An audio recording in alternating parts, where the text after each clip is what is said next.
Bienvenue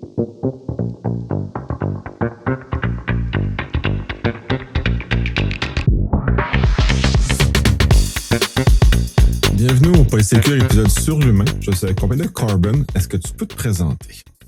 Salut, moi je m'appelle Manu, mon pseudo c'est Corben et j'ai un site depuis 2004 qui s'appelle corben.info sur lequel je parle de technologie, d'informatique, de bidouille. Voilà, tous les sujets qui m'intéressent. C'est à mi-chemin entre le blog et le média technologique.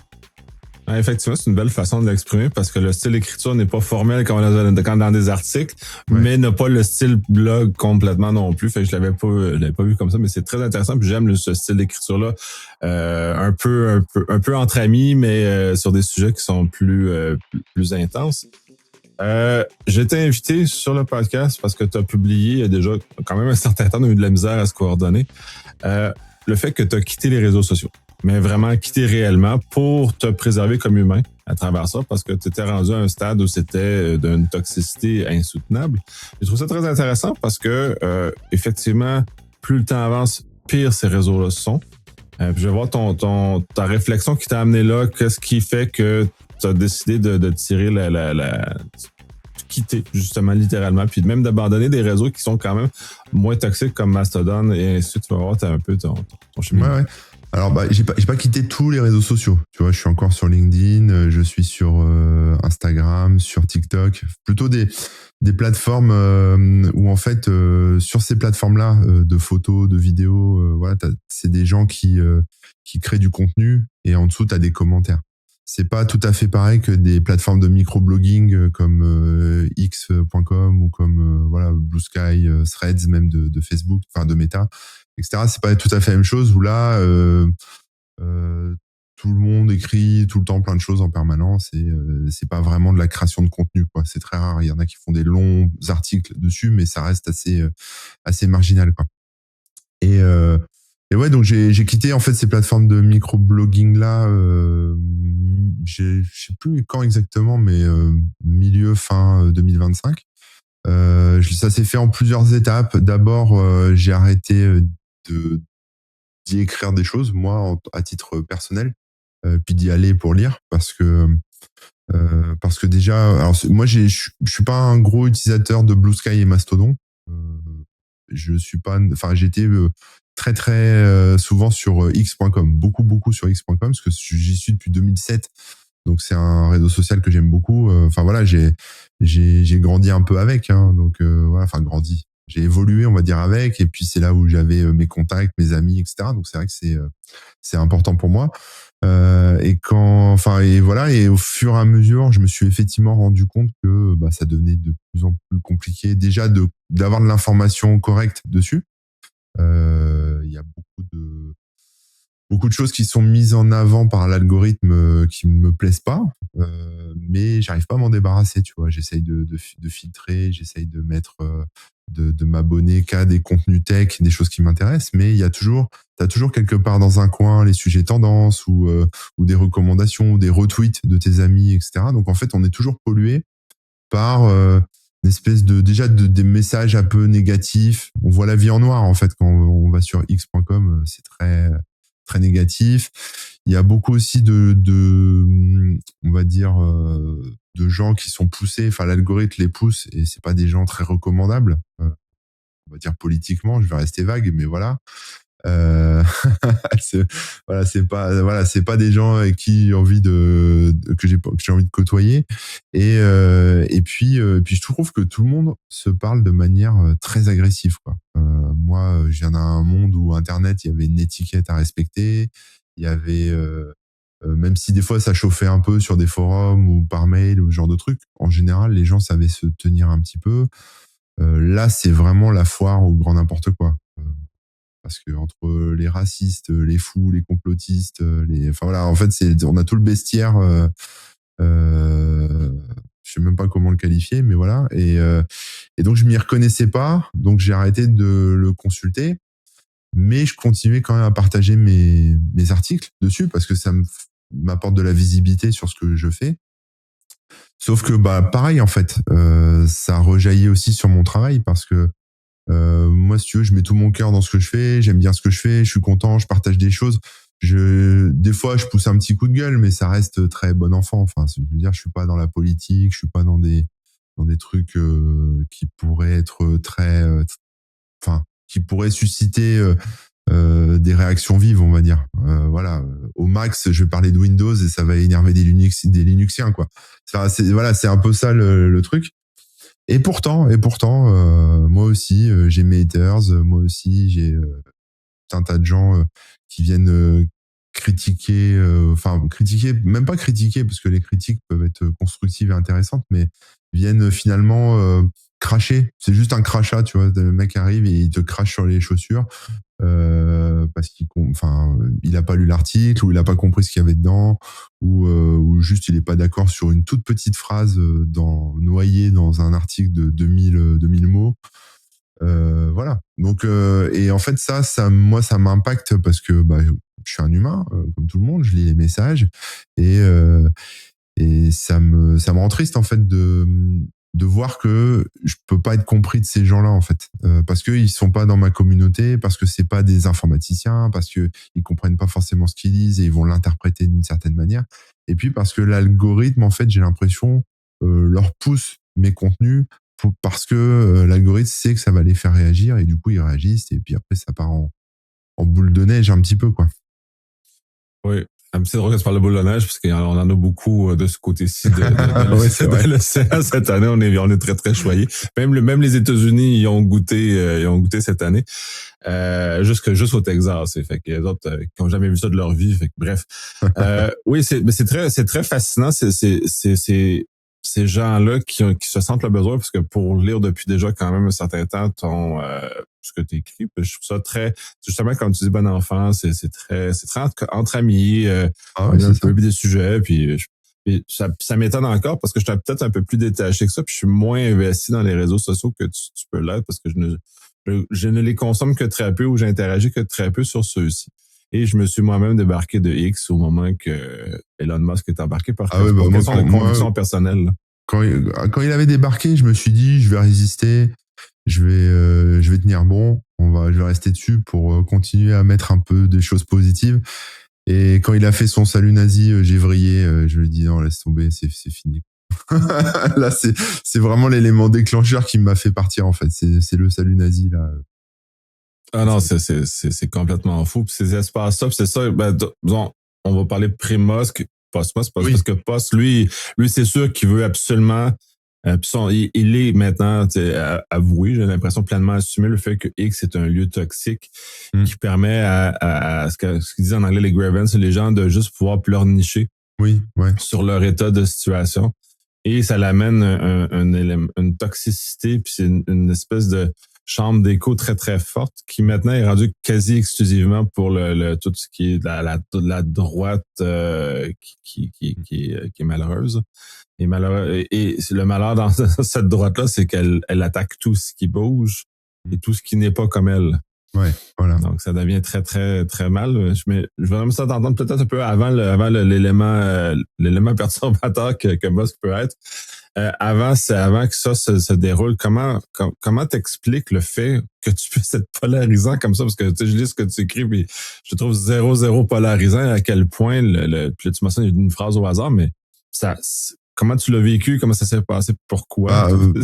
Moi, ça fait partie, j'ai envie de dire, il y a plusieurs levels, il y a plusieurs niveaux de polarisation, d'énervement. Je pense que déjà, ça peut toucher tout le monde. C'est-à-dire que on peut être pas connu, juste écrire des messages, partager des trucs un peu sympas, et puis se prendre une vague de haine pour absolument rien, juste parce qu'on a dit un truc, et voilà, quoi. Donc ça, c'est pas forcément lié à la notoriété, etc. Moi, j'ai pas une très grosse notoriété, mais j'en ai quand même une de par mon site, parce que ça fait 20 ans que je fais ça. Donc je sais que, par exemple, je peux énerver certains types de personnes, parce que je vais pas parler forcément des logiciels que aiment, ou voilà, ce genre de choses, où je vais pas forcément aller dans leur sens tout le temps. Voilà. Parce qu'il y a toujours des gens qui, peu importe le domaine, aiment bien aller dans les extrêmes. Peu importe le domaine, hein. Donc ils vont pousser leurs convictions et ce qu'ils font dans leur réalité à eux et ça va très bien marcher. Mais c'est pas forcément la réalité, par exemple, des entreprises, des gens qui sont pas forcément des super techniciens qui connaissent rien d'informatique. Voilà, et moi j'essaye de m'adresser à tout le monde. Moi je m'adresse au grand public, pas forcément à des gens qui sont dans des extrêmes technologiques, quoi. Et donc, bah forcément, ces gens-là, je peux les agacer parce que si je commence à parler d'un outil avec une interface graphique qui est facile à utiliser pour Windows, eux ils vont me dire ah bah non ton truc c'est de la merde. Moi j'ai mieux avec mon outil en ligne de commande sous Linux open source. Ok, cool, mais voilà. Mais le problème c'est qu'en fait le fait que ce soit sur ces réseaux sociaux là, c'est pas juste une discussion comme ça, comme je viens de l'imaginer, mais c'est t'as écrit ça, tu mérites de mourir. C'est quasiment ça. On passe vraiment d'un extrême à l'autre, quoi. C'est voilà, c'est très violent en fait, c'est très soudain. Donc après, c'est des vagues enfin c'est des messages plus que des vagues de haine, mais c'est des messages bah, qui prennent un peu la tête, quoi, parce que c'est pas justifié, parce que c'est pas argumenté, c'est juste de la rage pour de la rage. Mais ça touche plein de cordes sensibles, je pense, parce que il y a des gens qui se sentent, par exemple, dépossédés de leurs compétences technologiques parce que quelqu'un va faire un tuto facile à comprendre pour Monsieur et Madame tout le monde, et Monsieur et Madame tout le monde va pouvoir refaire la même chose que eux font et gardent de manière très précieuse, protègent en termes de connaissances. Euh, on libère les connaissances. Enfin, moi, j'aime bien vulgariser. Moi, tout ce que je connais, je le mets sur mon site. Donc, tout ce que je découvre, je le mets sur mon site. Donc, je garde rien pour moi. Donc, c'est vrai que quelque part, voilà, ils se sentent un petit peu dépossédés. Donc, ça réagit mal là-dessus. Mais après, il y a pas que ça. Ça peut être de la jalousie, je pense. Ça peut être, je sais pas, ou juste ils aiment pas ma tête. Hein. Enfin, après, j'en sais rien. J'ai pas. Voilà, il y en a aussi, je pense, qui oublient de prendre leurs médicaments. Enfin, voilà, il y en a qui ont trop de temps libre et que voilà, ça les occupe. Puis il y en a qui sont, je pense, juste méchants par nature, quoi, toxiques, on va dire, par nature, et du coup, ça leur va bien. Donc après, moi, je suis pas médecin, ni psychiatre, ni quoi que ce soit, donc je suis pas là pour faire l'inventaire du bestiaire, comme je disais. Mais, euh, mais voilà, c'est surtout ça. Et en fait, le problème, c'est que moi, bah, ça me touche, parce que moi, je fais mes trucs dans mon coin, je m'attends pas à avoir forcément des réactions aussi virulentes, on va dire, sur des sujets un peu lambda. Et puis tout est bon à être critiqué en fait, n'importe quoi, peu importe l'image qu'on a mis, la phrase qu'on a écrite, s'il y a une faute, s'il y a une erreur, s'il y a pas le bon logiciel, s'il y a un outil plus facile à utiliser, s'il y a un meilleur outil qui existe et que j'en ai pas parlé, enfin bref, tout peut être remis en question, critiqué, etc. Donc moi, ça m'a fatigué un petit peu et donc j'ai décidé effectivement d'arrêter de diffuser mon contenu sur les réseaux sociaux parce que j'ai considéré que c'était comme donner je sais pas si tu connais l'expression, mais en France on dit, peut-être qu'au Québec on dit pareil, mais donner de la confiture au cochon. Voilà. Ouais, pas celle-là, mais on en a des similaires là, voilà, qui représentent l'image que tu veux. Oui. Voilà, donc j'ai arrêté de faire ça et je me suis renfermé un petit peu, recentré sur ma communauté à moi. Donc les gens qui me suivent sur Discord, les gens qui me suivent sur voilà, autrement quoi, directement sur le site, sur mon Patreon, sur ce genre de choses, quoi. Et depuis c'est pas mal parce que je me doute bien que ça continue dans un coin sur ces réseaux sociaux-là. Et en même temps, bah, j'y vais plus. Par contre, la désintoxication était pas facile. On pourra en parler aussi, ça, mais j'ai mis à peu près un mois. Enfin, voilà, j'ai essayé plusieurs fois avant de me désintoxiquer, mais j'y retournais. Et voilà, c'est un peu comme quand on est alcoolique ou quand on fume des cigarettes, c'est compliqué d'arrêter, quoi. Oui, effectivement, c'est très compliqué. Mais là, le fait, c'est ça le choix que tu as fait délibéré, c'est de migrer d'une communauté plus publique, grande, plateforme, oui. Plateforme vers des plateformes plus spécialisées. Là, tu mentionnes Discord, oui. Tu mentionnes que tu es sur YouTube aussi, puis tu es sur Patreon. Patreon, c'est encore plus spécialisé parce que c'est des gens qui vont payer pour ton contenu en général. Fait que c'est ça. S'ils n'aiment pas ce que tu fais puis ils te payent, ben là, c'est un peu, ça devient un peu paradoxal. Mais c'est effectivement des axes plus intéressants. Puis j'aime bien, puis là, oui, la désintox, parce que c'est effectivement l'étape la plus difficile pour les gens de passer de genre, ma journée est constamment interrompue par des actions, des conversations, juste soit des notifications et des fois des notifications qui m'amènent à intervenir parce que j'ai été choqué. Fait que là, je vais intervenir pour prendre un peu les exemples que tu mentionnes. Ouais, Tu as c'est ça. publié quelque chose sur une plateforme X qui a choqué quelqu'un, elle va se sentir et elle va se diriger vers ça et écrire quelque chose probablement dans le métro ou en train d'attendre ou en train, puis justement avec aucun contexte, puis juste parce que dans le moment, elle est fâchée de la situation qu'elle vit. On peut prendre le métro parisien, tu peux être choqué très rapidement d'être dans cet endroit-là. Donc, si tu amènes la colère d'être dans le métro sur une publication qui est la tienne, ça va créer des effets un peu désastreux là, en termes Ouais. de surstimulation puis de gens qui sont excités sur des choses qui devraient techniquement pas l'être. Là. Bah, c'est ça. Puis moi, ça me fatigue parce que c'est vrai que c'est chronophage, ça prend du temps. Mais en même temps, ça prend la tête aussi, quoi.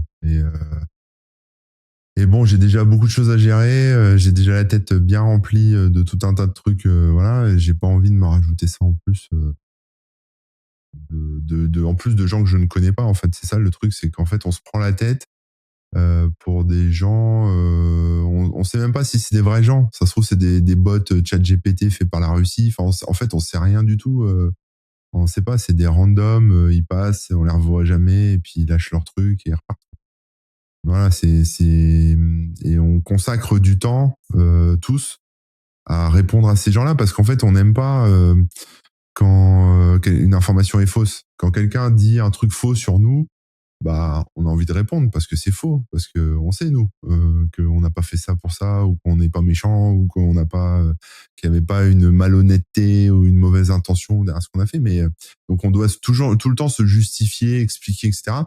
Et en fait, ça ne sert absolument à rien parce que même quand on se justifie, même quand on explique, même limite quand on prouve, en montrant peut-être, je sais pas, une vidéo, un truc qu'on a fait avant qui prouve que la personne en face a tort. Mais même ça ne suffit pas en fait. Donc, il n'y a rien à faire en fait. C'est peine perdue. Oui, puis tu mentionnais, puis quand tu as grandi avec X ou Twitter à l'époque, tu parlais de communauté parce que ça avait effectivement cet aspect de communautaire-là. Moi, je suis arrivé sur ces plateformes-là en 2008, je crois. Ouais. Donc, dans les très débuts de l'existence de ces plateformes-là, où c'était plus... en tout cas, où il y avait moins de haine, comme on peut voir maintenant. L'aspect de bâtir une communauté, tu l'as bâti la tienne, et comment on vit justement le passage, on a bâti une communauté à celle-ci se désintègre, à on quitte la plateforme. Bah, je pense qu'il y a toujours les gens qui sont abonnés à mon compte. Donc je pense que ça bouge pas. Si demain je reposte un message, ils sont toujours là, donc ça se désintègre pas forcément. Mais j'ai quand même mis un petit message en disant bon les gars, je m'en vais, donc vous pouvez me suivre sur d'autres réseaux. Après le trafic sur mon site web était pas. En fait, c'était bizarre, mais ça représentait à peu près, je vais dire moins d'un quart de mon trafic. Voilà, en termes de visibilité. Donc quand j'ai vraiment coupé tout du jour au lendemain, j'ai coupé aussi Facebook, j'ai coupé Blue Sky, Mastodon et X. Donc tous ces quatre là, je les ai stoppés complètement. J'ai perdu un quart de mon trafic à peu près, en gros, parce que mes contenus étaient plus annoncés dessus. J'avais quand même laissé un bot tourner sur un autre compte, mais j'avais oublié de le désactiver. Et puis là, je l'ai désactivé récemment, mais il n'y avait pas beaucoup de trafic dessus, donc ça rapportait pas grand chose en termes de visite. Mais bizarrement, en fait, donc il y a une chute et après c'est remonté petit à petit. Le trafic est revenu. Je pense que quelque part les gens se sont peut-être rendus compte que, en tout cas pour ceux qui cliquaient et qui allaient lire que j'intéressais vraiment, ils se sont peut-être rendus compte que j'avais disparu et donc ils m'ont recherché et puis ils sont revenus d'une autre manière, soit avec le flux RSS, soit avec, enfin je sais pas, autrement quoi. Mais voilà, c'est tout. Après, effectivement, le reste, c'est les gens qui me connaissaient pas, qui voient un lien passer, qui cliquent et qui reviennent jamais. Bon bah voilà, mais c'est pas ça a pas changé, ça a pas eu d'impact en fait sur l'activité de mon site en fait, sur les revenus publicitaires, ça a pas eu d'impact là-dessus par exemple. Voilà. Et ça, c'est bien que justement que tu puisses continuer à vivre décemment Ouais. de ton métier, parce que c'est ça qui te maintient, ce qui met du pain sur la table. Puis c'est essentiel. Mais d'un point de vue personnel, la création de cette communauté-là, parce que tu parlais beaucoup d'interactions, notamment au début, qui était plus positive, qui s'est dégradée tranquillement. Comment on vit humainement la perte de cette communauté-là, ou cette capacité de communiquer de façon humaine, Ouais, et alors non toxique vers d'autres choses? Bah ouais, en fait, c'était dur parce que, en fait, déjà, j'avais ce réflexe, tu sais, comme je te disais, avec, je sais pas, moi je fume pas, mais avec une cigarette, t'allumes une cigarette par réflexe. Bon, bah là, c'est pareil, j'avais le réflexe d'aller sur x.com, tu vois. Même des fois sans m'en rendre compte, tu lances l'appli. Alors, bon, j'ai désinstallé l'application, j'ai bloqué le nom de domaine sur mon routeur. Et mais j'ai bien fait parce qu'en fait, j'y suis allé, tu vois. En fait, à chaque fois que j'y allais, c'était bloqué. Mais j'y allais par réflexe, j'y allais parce que voilà, j'avais envie de voir ce que les gens disaient. Et donc je me retrouvais bloqué. Et après, tu sais, t'as la flemme, t'as pas envie d'aller débloquer le site sur ton routeur, donc tu le fais pas et puis tu restes comme ça. Donc il y avait d'abord cette première partie là, et puis ensuite il y avait une autre partie où effectivement, et des fois j'avais envie d'échanger. En fait, j'avais envie de dire regardez ce que j'ai fait, c'est cool, etc. J'avais pas forcément de plateforme pour faire ça. Donc en fait, je le fais maintenant, je le fais un peu à cheval entre Discord, Patreon et LinkedIn. Voilà, je bascule de l'un à l'autre en fonction de ce que j'ai envie de dire. Quand j'ai un petit truc à dire ou quand je veux partager une réflexion, quelque chose que ou poser une question, voilà. Mais c'est vrai que ça me manque un petit peu sur justement ça, là, pouvoir poser des questions, de dire j'aimerais bien faire ça. Est-ce que vous connaissez un bon logiciel pour le faire ou vous avez un service à me recommander? Ça, c'est plus des choses que je peux faire parce que bah, avant j'avais le volume de d'abonnés pour faire ça, où j'avais des réponses intéressantes, etc. Maintenant, Discord, c'est plus petit, les communautés sont plus éparpillées, plus petites, donc j'ai plus forcément de retours comme ça. Donc bah maintenant, heureusement, il y a il y a les IA pour poser ces questions et on a des réponses et elles recherchent en ligne, etc. Donc ça remplace un petit peu ça aussi. Ouais, bah oui, ça remplace aussi ça. On peut pousser un peu la réflexion plus loin que juste faire une requête sur Google et voilà. Ouais, perso, je suis pas tant fan de ces conversations-là avec la machine. Là. Je préfère parler avec des humains. Puis c'est aussi le centre de ma question parce que X était à une époque un espace de conversation qu'on pouvait justement réalimenter un peu comme tu mentionnes, parce que c'est un peu ça l'idée de ces réseaux-là. En tout cas, à la base, c'est un peu ça l'idée. Maintenant, ça a été complètement dépossédé de son objectif de base. D'ailleurs, pour ça que je suis sur Mastodon, justement parce que c'est dans un univers qui revient, où il n'y a plus d'algorithme, où il n'y a plus rien, où les personnes que j'ai puis il y a peu d'interactions, il y a plus de gens, j'ai plus d'interventions aléatoires qui arrivent puis qui vomissent de la haine. Là. C'est plutôt difficile de savoir ce genre de choses-là. Mais justement, l'espace de conversation, parce que c'était ça qui était le fun avec Twitter quand c'est début, c'est qu'on avait cette conversation, des échanges comiques, des fois un peu plus agressifs, mais pas méchants. Puis c'est ça la différence entre les deux, c'est la méchanceté maintenant qui transcende à peu près tout ce qui existe.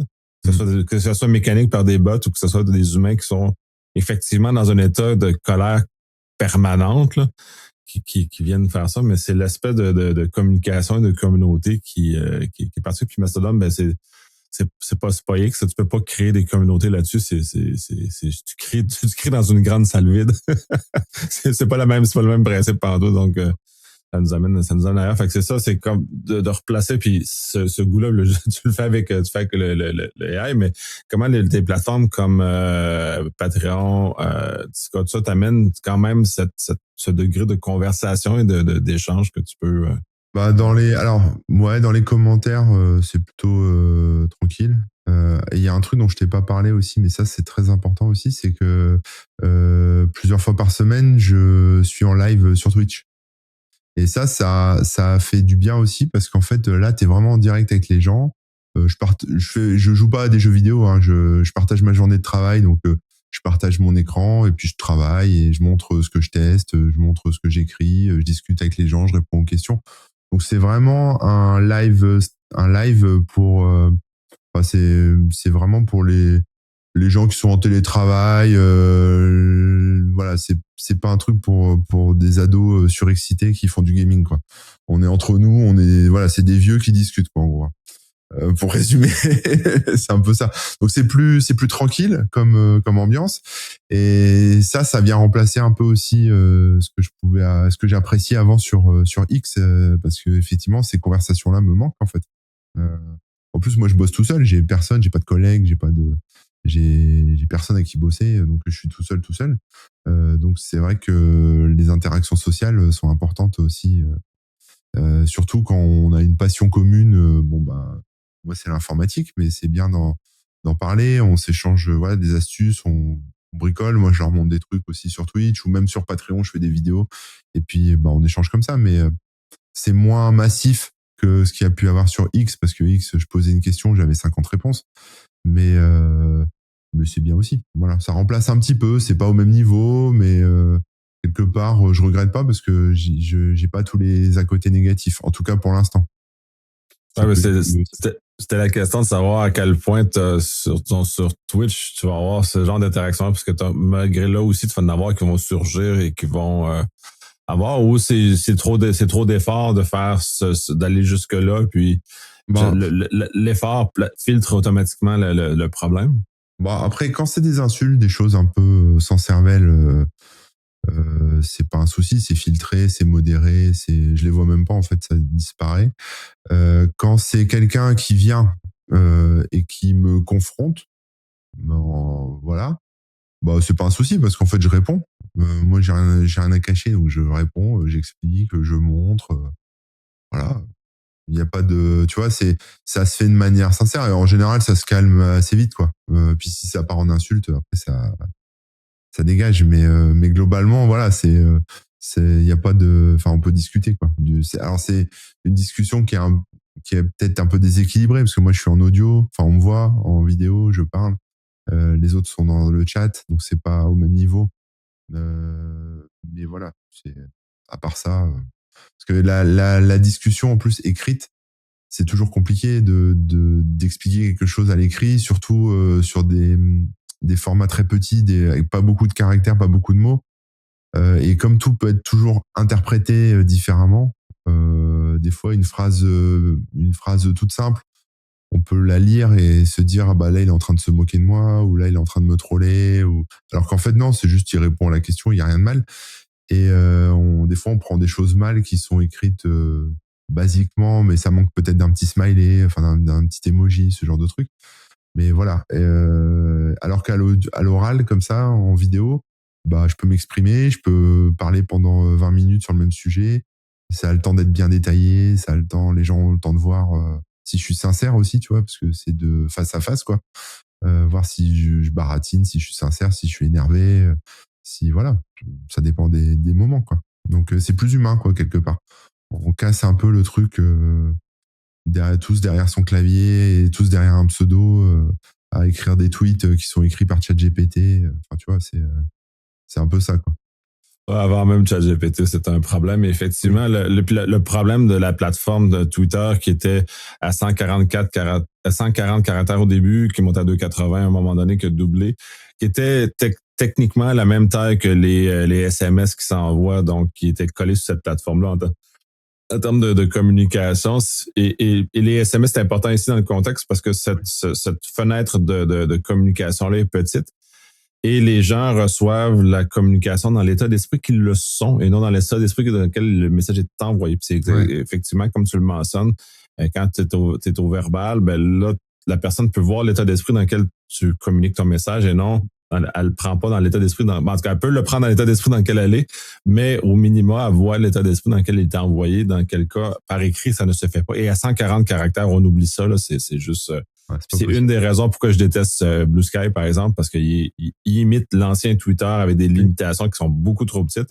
Et tu n'as même pas le temps de développer une explication de ta position qui fait que ça va être mieux reçu que tu fais juste envoyer 3 mots puis c'est plein. Là.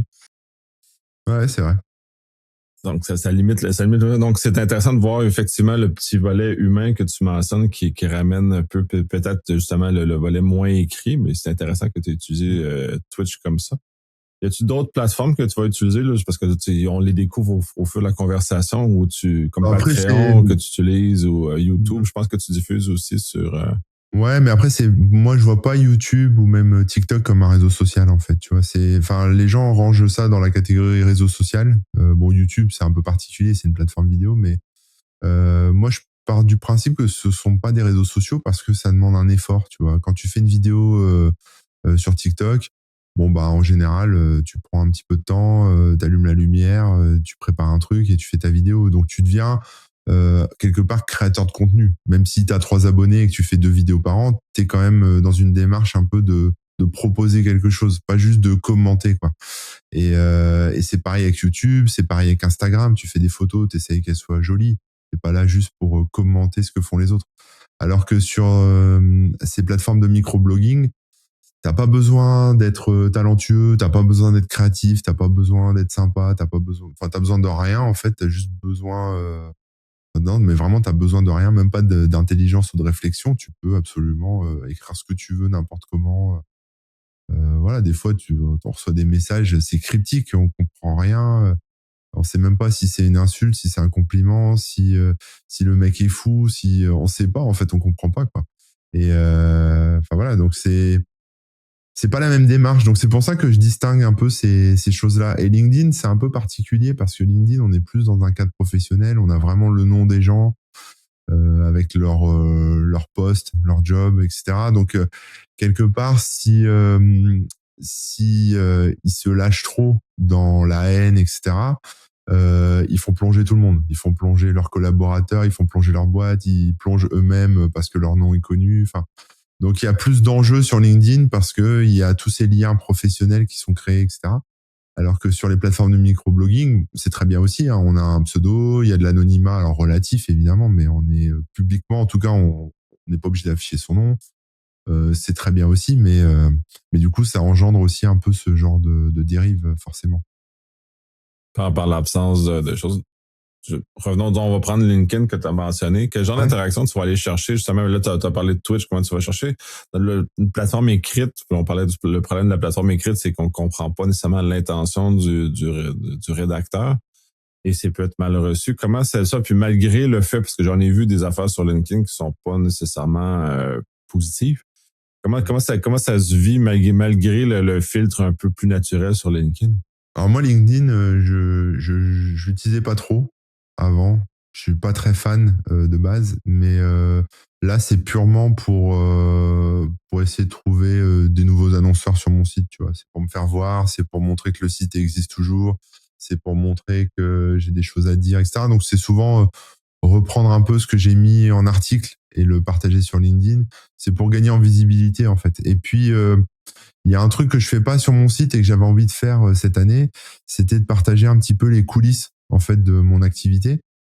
Et c'est pas quelque chose que je partage publiquement parce que les gens peuvent pas, enfin les gens qui ne sont pas dans la technologie, dans le web, voilà, vont pas forcément y trouver d'intérêt, vont pas forcément comprendre les enjeux ou ce dont je parle. Donc c'est pas des choses dont je parle forcément sur le blog publiquement parce que ça fait très se regarder le nombril, en fait. Ça fait très égocentrique.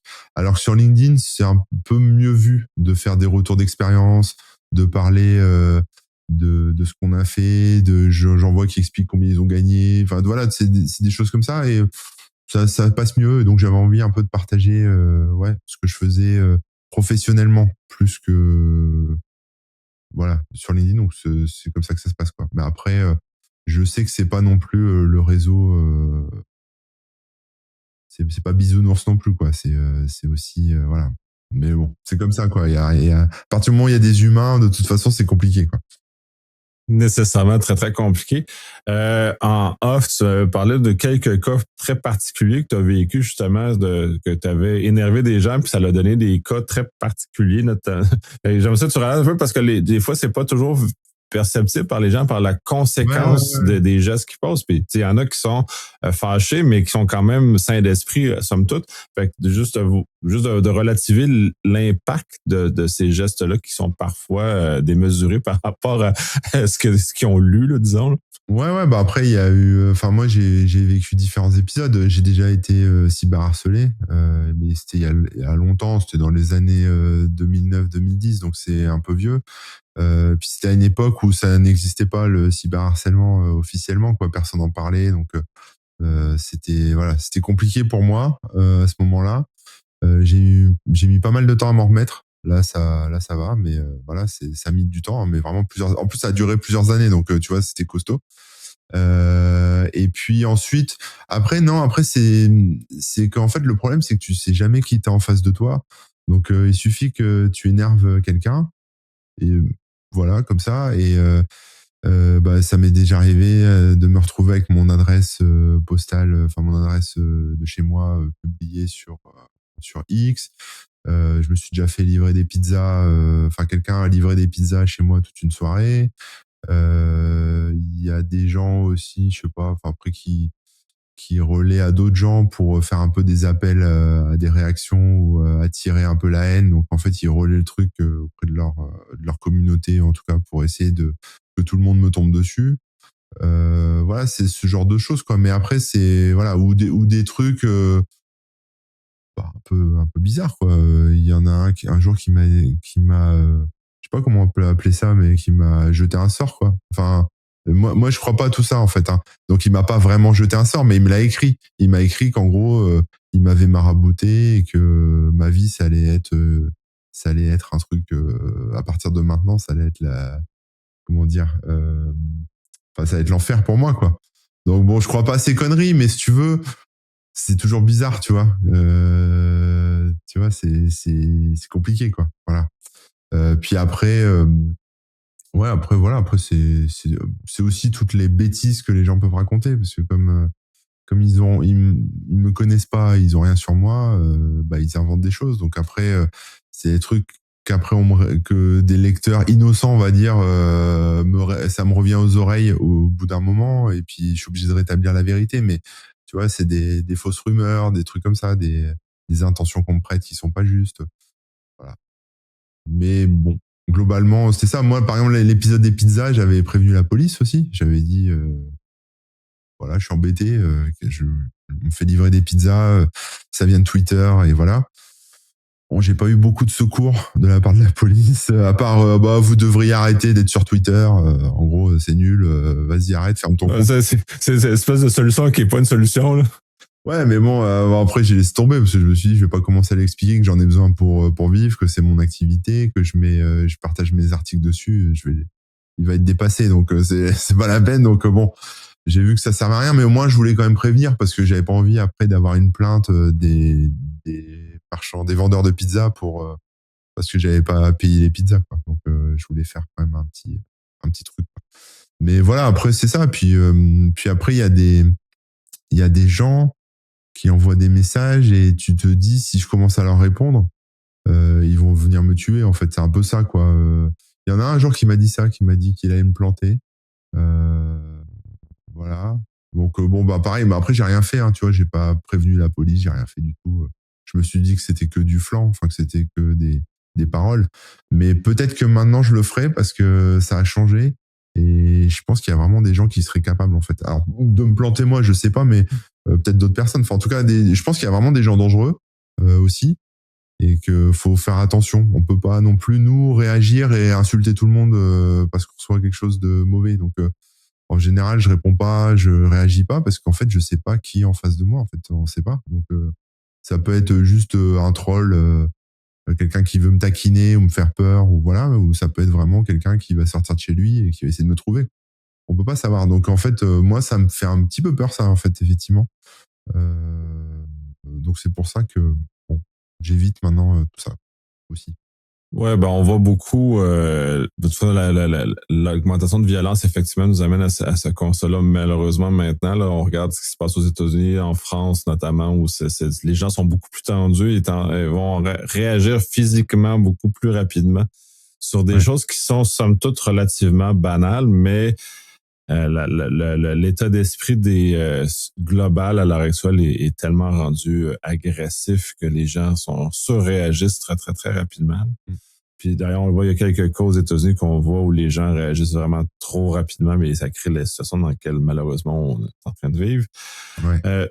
Tu as parlé de rétablir la vérité, puis ça, c'est un aspect intéressant. Puis il y en a certains créateurs qui le font vraiment ouvertement sur les réseaux sociaux, ce genre d'espèce de guerre. Puis il y en a eu une en France d'ailleurs, puis il n'y a pas si longtemps que ça, de 2 créateurs qui se sont séparés de façon acrimonieuse et qui ont commencé et ont décidé d'utiliser leur plateforme pour chacun de leur côté de rétablir ce qu'eux appellent leur vérité. Tu mentionnais justement, tu dois des fois faire l'exercice de rétablir la vérité, pas tout le temps. Et c'est quoi, le moment où tu le fais, pourquoi et dans quel objectif justement? Parce que des fois, moi, c'est rare que je vais aller et certainement, je vais jamais dans cette zone-là parce que je n'ai pas besoin. Mais comprendre un peu le processus et pour toi, la nécessité, parce que c'est un appel intérieur de le faire aussi. Ouais. Alors oui, je le ressens, vraiment. C'est important pour moi. Alors après, je le fais pas de manière frontale. C'est-à-dire que je vais pas commencer à aller insulter l'autre, à donner son nom. Quelque part, je vais pas commencer à lui faire de la publicité gratuite. Mais ça m'arrive alors j'en parle sur Twitch librement. Voilà, je dis vous avez pas vu, il y a l'autre là, il m'a dit ça.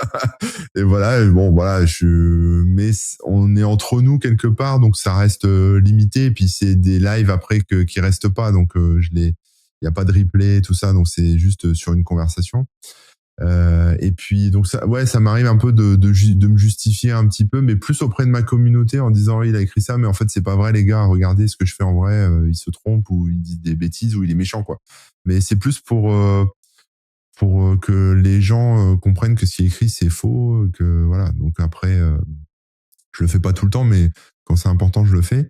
En général, la réponse que j'ai des gens, c'est soit ils étaient pas au courant, ils ont pas vu et ils s'en foutent, soit ils savent très bien qu'ils peuvent me faire confiance sur tel ou tel point, donc ils ont pas de souci avec ça, même s'ils voient quelqu'un écrire des conneries, ça les touche pas. Donc voilà, c'est vraiment purement moi en fait qui surréagit peut-être un petit peu des fois et qui me justifie comme ça.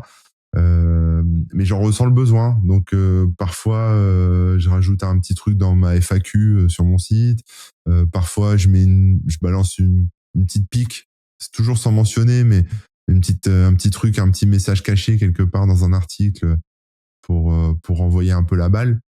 Mais c'est plus pour me défouler moi que pour lancer une guerre ou pour que l'autre vraiment le voit et le lise et tout ça, parce que de toute façon la communication est rompue de base, il n'y a pas de communication, parce que c'est le problème aussi avec Internet, c'est qu'en fait, à chaque fois que c'est parti en cacahuète, pour moi, que c'est parti, c'est que en fait, je veux dire, je dois être la personne la plus accessible.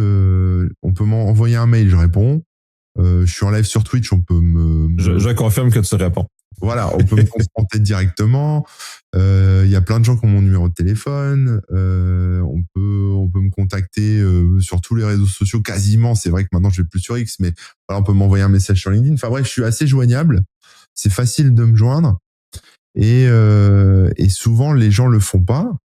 Et en fait, ils préfèrent aller écrire un truc sur leur blog à eux ou sur leur réseau social à eux pour me condamner ou critiquer un truc que j'aurais dit, que j'aurais fait ou je sais pas quoi, avant de venir m'en parler, en me disant hey, j'ai vu ça, pourquoi t'as fait ça, qu'est-ce qui se passe, c'est pas bien, t'es méchant, nanana, pour pouvoir après moi juste discuter avec eux, leur expliquer, dire voilà, ça m'est arrivé il y a pas longtemps, il y a un lecteur qui m'a écrit, qui m'a fait un mail qui était très ChatGPT, mais bon, l'intention derrière était humaine quand même, où il critiquait l'un de mes articles parce que quand je parle de Tesla, je défonce Elon Musk et je défonce Tesla. Pour le fun, parce que j'aime bien. Je suis pas très objectif sur le sujet, mais en même temps, j'ai pas besoin d'être objectif. Je suis pas journaliste, je m'en fous, je dis ce que je veux, donc voilà. Et donc il venait défendre Elon Musk et je lui ai dit, t'as raison, c'est vrai, j'abuse, je suis pas objectif du tout. J'ai critiqué effectivement ce que tu me dis sur la voiture là. T'as raison, objectivement, c'est vrai, t'as raison. Je suis même pas rentré dans le truc à me défendre ou quoi que ce soit, mais ouais, je lui ai dit, je suis pas objectif. Le mec a fait des saluts nazis, moi je peux pas être objectif. Et non, je comprends. Puis tu sais, j'ai débranché toutes mes plateformes qui sont associées à lui justement parce que par rapport à mes valeurs, plus ça devient une question de valeur. Ouais, c'est Je ça. me suis retiré de Les ces valeurs, ouais. environnements-là parce que c'est pas aligné avec mes valeurs et je mets mon temps et mon énergie où mes valeurs sont et pas, C'est ça. pas, pas Et contraire. souvent, en fait, ces gens qui ont un problème avec moi sans que je le sache, en fait, la plupart du temps, ils viennent pas vers moi. Ils me contactent pas, ils essayent pas de régler ou de me poser des questions ou même d'en savoir plus. Quitte après à faire un article sur leur site en disant je l'ai contacté et c'est vrai, c'est une pourriture. Non, non, non, non. Non, non, en fait, ils y vont direct, ils écrivent direct un truc peu importe le site, la plateforme, un commentaire ailleurs sur un autre site. Enfin, peu importe. Ils y vont, ils viennent jamais chez moi, quoi. Ils viennent jamais ni dans mes mails, ni sur mon live Switch, ni dans des commentaires sur des réseaux sociaux ou quoi que ce soit. Ils vont ailleurs et puis ils écrivent n'importe quoi. Et donc, du coup, bon, bah, je me dis, voilà, c'est un. Et je sais jamais pourquoi c'est fait, en fait. Je sais pas s'ils le pensent vraiment. Je sais pas s'ils essayent d'attirer du trafic sur leur site. Je sais pas si c'est pour bien se faire voir, pour prendre une espèce de posture en disant regardez, moi je suis pur et lui c'est une ordure. Je sais pas en fait ce qu'il cherche, mais c'est pas grave. Mais voilà, c'est pour ça aussi que je me justifie un petit peu des fois parce que justement il n'y a pas cette communication en fait, tu vois. Et j'ai envie de répondre, j'ai envie de dire tu te trompes ou voilà, mais je peux pas quoi. Donc je peux pas parce qu'en plus ce serait aussi donner de la visibilité au problème. C'est de l'effet Streisand, tu vois. C'est t'augmentes, tu fais augmenter le problème juste en parlant. Et donc j'essaie d'éviter ça aussi au maximum, quoi. Oh, ouais, non, je comprends. Puis c'était un peu voir. Puis je trouve ça toujours fascinant, ces espèces de grandes. Quand les deux créateurs prennent leur plateforme pour s'attaquer mutuellement ou en Ça tout cas, c'est bref. encore différent, mais ouais, ouais. Mm. Ouais, ça c'est un peu autre, là. C'est pas quelqu'un seul, mais encore là, ces situations-là arrivent. C'est un exemple extrême que je mentionne justement pour Oui, oui, oui, oui. aborder cette chose-là. Mais les gens étaient Euh, contents hein, de ça, hein. Les gens ont apprécié ça. Il y avait du sang, il y avait des jeux. Enfin, tu vois, c'était très romain, quoi. Les gens ont adoré. Même moi, j'ai beaucoup aimé la vidéo de Sylvain que tout le monde a vue. Enfin voilà. Oui. Mais c'est pas bien parce que ça fait appel à nos plus bas instincts. On a envie que ça castagne, quoi. On n'a pas envie. Enfin, on a envie, en même temps, on n'a pas envie. On se dit c'est pas bien, puis on regarde quand même. Voilà. ouais, ouais, ça a saigné. Puis en plus que sa vidéo, tu sais, c'est un créateur, donc sa vidéo Oui. était léchée comme un créateur aussi. Fait que quand tu mentionnais justement comme quand sur TikTok, tu prends du temps. Lui, il a vraiment pris du temps de s'arrêter, d'installer ses caméras, sa lumière, de préparer un fil conducteur parce que clairement, il était préparé d'avance. Donc, il a Ouais. investi beaucoup de temps pour Ouais. arriver à faire ce genre de choses. C'est pas une réaction à chaud qu'il a faite, là, mais zéro, là. Mais c'est de voir à quel point, puis là, c'est arrivé comme ça. Le fait que ça soit pas une réaction à chaud aussi, c'est un peu, c'était ça un peu plus, c'est comme, tu l'écoutes, c'est le fun, mais là, t'es comme, ouais, on revient du pain et des jeux, là. Oui, bah c'est ça. Ouais. Ouais. Ça vient cette ça, le côté très reptilien de très, Ouais. très de base. Ouais. On est tous Puis pareils, bon, hein. c'est un peu ça, mais c'est mal. Faut pas faire ça. C'est justement, c'est la source du problème que tu mentionnes, justement, qui t'a amené à quitter les réseaux sociaux. On va boucler sur le dernier bout, sur la détox, parce que t'en as parlé sur le fait que t'as coupé l'accès physique chez vous, donc ça permet de limiter le fait de t'exposer par accident à cet élément-là. Mais c'est compliqué sortir, c'est pas facile et humainement, ça vient gratouiller aussi des choses à l'intérieur parce que euh, on s'y habitue et on aime, puis c'est quasi aussi toxique que de la nicotine, par exemple, d'arrêter de fumer que de quitter les réseaux sociaux. Fait que je vais moi t'entendre là-dessus un peu. Ouais, ouais, bah moi c'est même pas tant les réseaux sociaux en eux-mêmes, c'est-à-dire c'est pas, j'ai pas peur de rater quelque chose en fait. C'est le fameux FOMO là dont tout le monde parle, mais voilà, c'est pas vraiment ça. Moi je pense que mais c'est perso, hein, mais je pense que j'ai une addiction aux commentaires en fait, une addiction à la critique, une addiction à ce que les gens peuvent dire sur ce que j'ai écrit, sur ce que j'ai fait, sur ce que j'ai créé, quoi. Euh, et et voilà, et ça, c'est difficile pour moi de m'en détacher parce que si je partage tout ce que je fais depuis 20 ans, enfin plus de 20 ans, c'est aussi parce que j'aime bien des retours, quoi. J'aime bien que les gens soient contents, j'aime bien que les gens apportent aussi des choses, j'aime bien, voilà, tout ce que ça produit derrière, j'apprécie, quoi. Et donc, je suis un petit peu accro à ça. Et c'est vrai que même les commentaires négatifs, bah, je suis accro, en fait, aux commentaires négatifs aussi, tu vois, quelque part. J'ai envie de savoir ce que les gens pensent, pourquoi ils le pensent, etc. Mais c'est une illusion parce qu'en fait, les commentaires, globalement, c'est quand même souvent construit sur rien, en fait. Tu vois, il n'y a pas vraiment de fond, c'est pas des critiques constructives, qu'elles soient positives ou négatives, c'est pas très constructif. C'est ah cool, j'adore, merci, ou c'est tu mérites de mourir. Mais il y a pas de il y a pas de juste milieu. Enfin, c'est rare, C'est quoi. extrême, ça. Genre, tu mérites de mourir parce que t'as écrit un article qui va faire l'éloge de, Ouais, ou mais qui bon, va, tu j'exagère un sais. petit peu, mais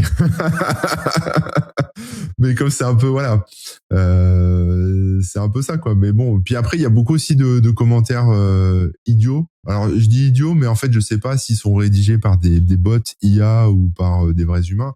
Mais j'en vois par exemple sur LinkedIn assez souvent.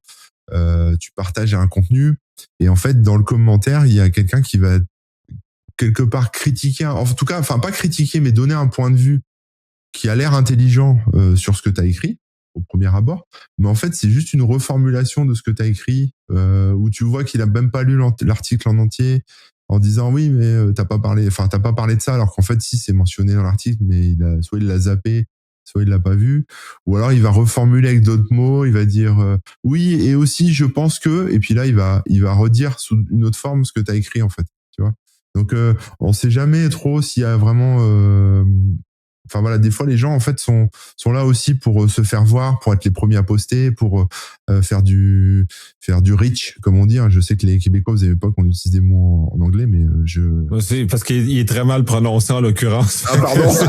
En plus, c'est peut-être pas autant l'usage du mot anglais que sa prononciation qui est complètement désastreuse. Pardon.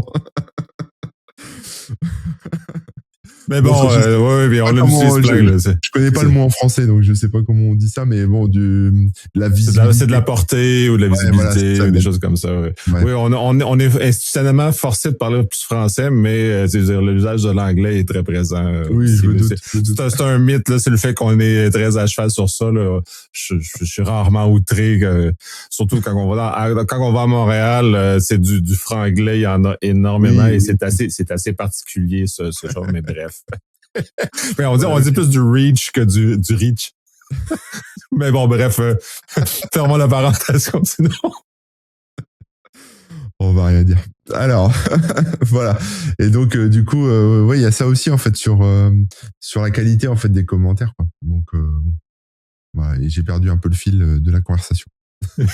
C'est trop amusé, ouais, c'est les gens qui font juste utiliser les commentaires, puis effectivement sur LinkedIn c'est juste performatif, c'est-à-dire que les gens ne sont là que pour exister et non pour amener à la conversation, puis ça c'est notamment pour ça personnellement que j'ai arrêté de commenter beaucoup sur LinkedIn, parce que tu poses un commentaire qui veut amener la conversation et la personne a clairement même pas lu on parle du commentaire, parle même pas lu du commentaire et réagit par rapport à son article initial et revient sur son point, me dit oui, mais j'aimerais qu'on en discute justement de ce point. Pas que je jaillis ton point, mais je veux juste qu'on puisse le mettre en contexte et peut-être éclairer les aspects. Ouais. Puis ils reviennent. Fait que là, tu fais comme, bah non, je pense qu'on n'est pas à bonne place. Et du coup, pour repartir sur l'addiction dont tu parlais, enfin, c'était ça la question à l'origine, c'était sur l'addiction. C'est vrai que moi, c'était ça, en fait. C'est vraiment une addiction aux commentaires. Voilà. Et donc, se détacher de ça, c'est important. Et après, c'est pour ça que j'ai mis des filtres, en fait, parce que j'y allais par réflexe, par habitude, tu sais, comme t'essayes d'arrêter de manger du sucre, et puis tu vas passer 3 fois devant un paquet de gâteaux, et puis tu vas en prendre un sans même t'en rendre compte. En fait, ton cerveau va se débrancher, tu vas l'avoir dans la bouche, puis tu vas dire, ah, mince, zut, bon, allez, je le finis. Voilà, c'est pareil, quoi. Voilà, c'est un peu ça, en fait. Ouais, mais puis je trouve ça très intéressant parce que tu as quand même souligné le fait que quand tu es un créateur, l'objectif, c'est quand même de communiquer. Donc, il y a quand même un flot de retour qui est là, qui est présent. Puis les gens ne le voient pas, ou en tout cas ne pensent pas que c'est comme ça, parce que on crée pas pour créer, on crée parce qu'on veut laisser quelque chose et d'avoir somme toute une interaction avec les autres. Parce qu'on crée pas dans le vide. Là, c'est un peu d'ailleurs un peu absurde de créer dans le vide. Là. Parce que la satisfaction n'est qu'égocentrique à ce moment-là, mais le but, c'est qu'on est un animal social, donc c'est justement d'aller avec l'autre, de nous ramener, puis justement, c'est là ça devient moche de ne plus être capable d'aller dans cette... C'est ça, ouais. Et moi, je crée dans le vide, hein, clairement, parce qu'en fait, il y a quelques années, j'ai enlevé les commentaires aussi sur mon site. Je les ai enlevés, c'est un peu la même démarche, en fait, quelque part. Je les ai enlevés, pas parce que j'avais peur de la contradiction, ou parce que j'avais peur des critiques ou des insultes ou quoi que ce soit, que j'avais un anti-spam, etc. Je les ai enlevés en fait pour 2 raisons. D'abord parce qu'il y en avait trop, donc en fait ça faisait ça faisait planter mon serveur en fait, tu vois, c'était purement technique. C'était compliqué à gérer quoi, techniquement. Puis j'étais pas encore bien hébergé comme maintenant, donc c'était plus compliqué. Mais vraiment, ce qui m'a décidé, c'est qu'en fait, ça créait une mauvaise ambiance, un peu comme sur X en fait, une ambiance toxique, pas envers moi, mais les gens en fait entre eux. Dans les commentaires, les gens entre eux, c'était toxique parce que il y avait parce qu'en fait, il y avait d'un côté des débutants, des gens qui posaient des questions peut-être un petit peu bêtes, peut-être un peu naïfs, qui connaissaient pas forcément le sujet, donc ils posent des questions, quoi. Enfin, c'est gentil, quoi. Ils disent merci, ils posent une question, voilà. Et en face, il y avait des super experts qui savent tout et tout mieux que tout le monde et qui venaient se moquer d'eux, faire des réponses sarcastiques, les troller, voilà. Et en fait, du coup, les autres en face s'énervaient. Enfin, en fait, ça faisait une espèce de d'émulsion négative comme ça, ou voilà. Et je trouvais que ça allait trop loin parce qu'après ça partait en insultes, même des trucs racistes ou des trucs, voilà, peu importe, mais enfin des trucs horribles quoi. Un peu, vraiment un peu comme sur X, hein. Alors à une moindre échelle évidemment, mais c'était toxique quoi. Et je sais pas pourquoi en fait. Je sais pas si les gens enfin si mes haters étaient déjà, pareil je l'ai pas bien prononcé, hein, mais mes haters étaient déjà dans les commentaires justement pour critiquer tout ce que j'écrivais et critiquer tout ce que les autres écrivaient en dessous, ou si c'était vraiment des lecteurs qui m'aiment bien, qui viennent critiquer ce que d'autres écrivent, etc. Mais bon, je m'en sortais pas en fait. C'était vraiment, moi ça me plombait aussi le moral en fait, ce genre de choses quoi. Et j'ai toujours un peu fui les communautés, un peu comme ça, les forums, les chats, etc. Même si je fais des petites exceptions pour Discord parce qu'on est vraiment pas nombreux, mais en fait moi, peu importe où je me suis retrouvé sur des forums ou oui, des chats, des choses comme ça. Au bout d'un moment, ça part toujours en cacahuète, quoi. Il y a toujours des révolutions, il y a toujours des putschs, des prises de pouvoir, des engueulades. C'est la guerre, quoi. Voilà, c'est la guerre sur Wikipédia, c'est la guerre sur Reddit, c'est la guerre sur Stack Overflow, c'est la guerre partout en fait.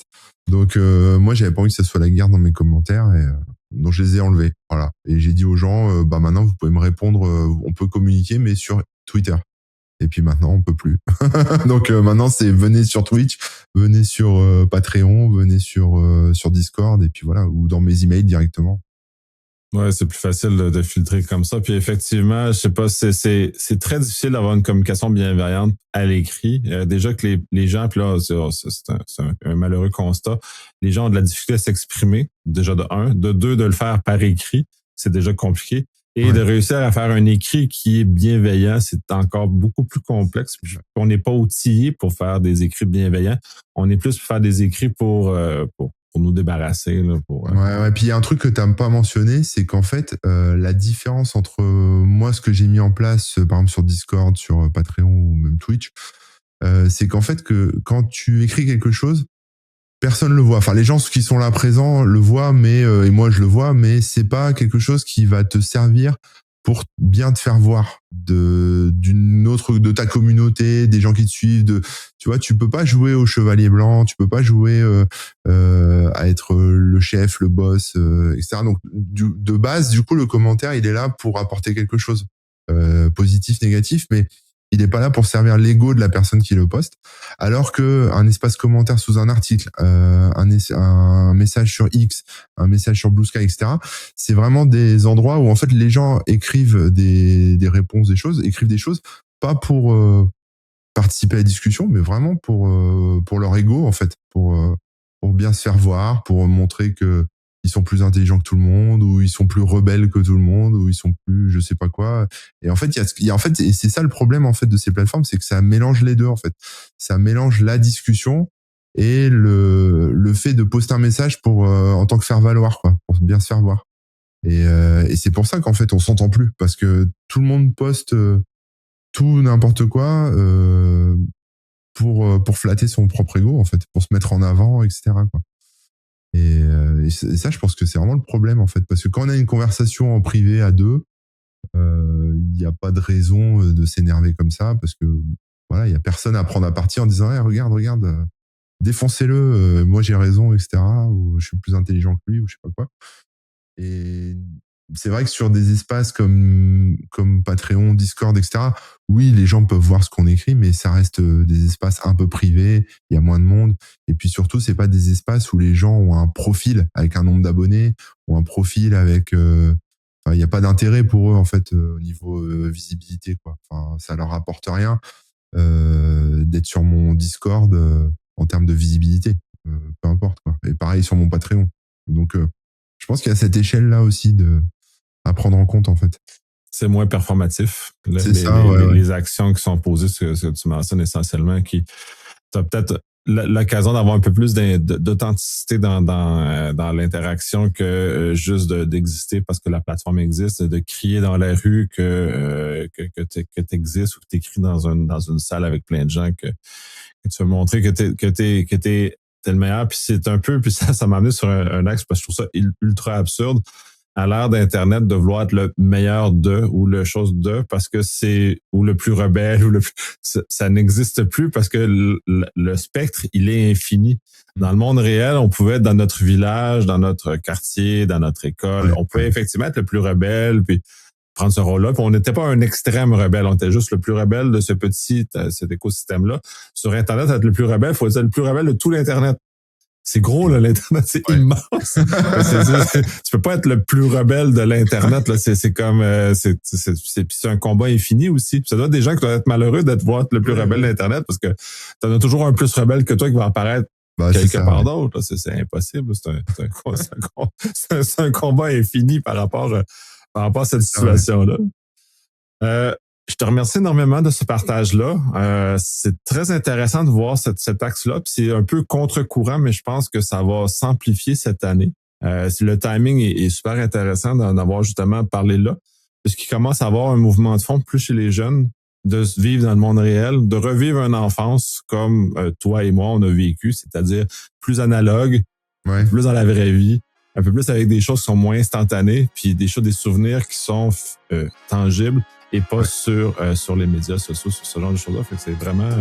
le timing a bien fait les choses essentielles. C'est vrai. Merci à toi. Et merci. We gonna